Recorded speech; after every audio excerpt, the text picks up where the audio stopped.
une nouvelle championne est tombée dans les 12 coups de midi. Présente dans l'émission depuis 7 jours, Elisabeth repart avec la jolie somme de 11 900 €. Découvrez sa réaction après son élimination.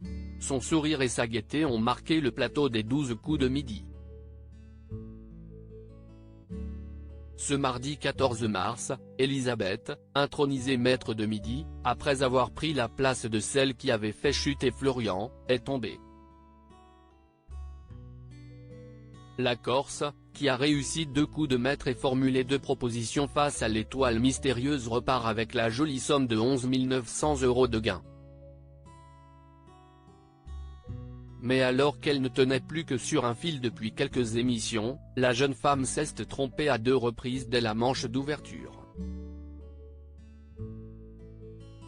Elle a alors décidé de défier Reda, une autre concurrente en duel.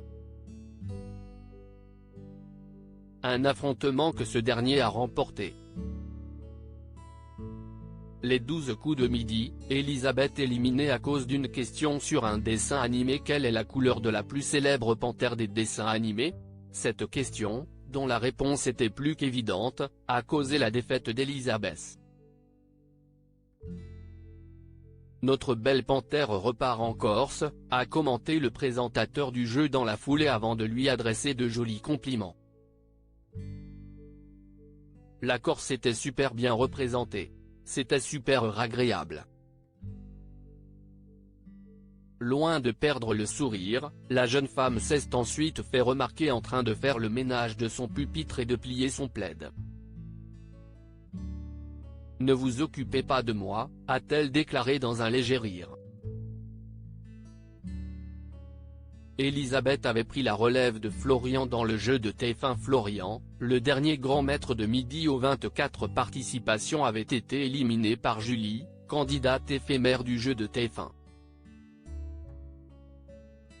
En réaction à sa défaite, le jeune homme avait indiqué pour Télé Loisirs qu'il espérait que cette dernière aille le plus loin possible.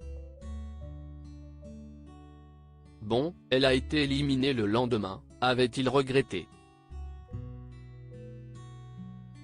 À sa place, si est donc Elisabeth, qui avait récupéré le trophée en forme d'étoile et qui a donc eu la chance d'accompagner Jean-Luc Reichmann pendant une semaine. Le temps pour elle de se présenter 2 fois face à l'étoile mystérieuse et proposer les noms de Michel Sardou et Kate Middleton.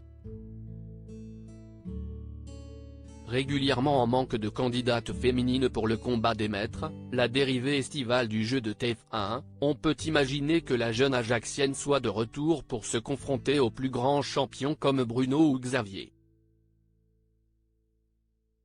À lire aussi, c'était un soulagement de perdre. Florian évoque les difficultés qu'il a rencontrées à cause des 12 coups de midi.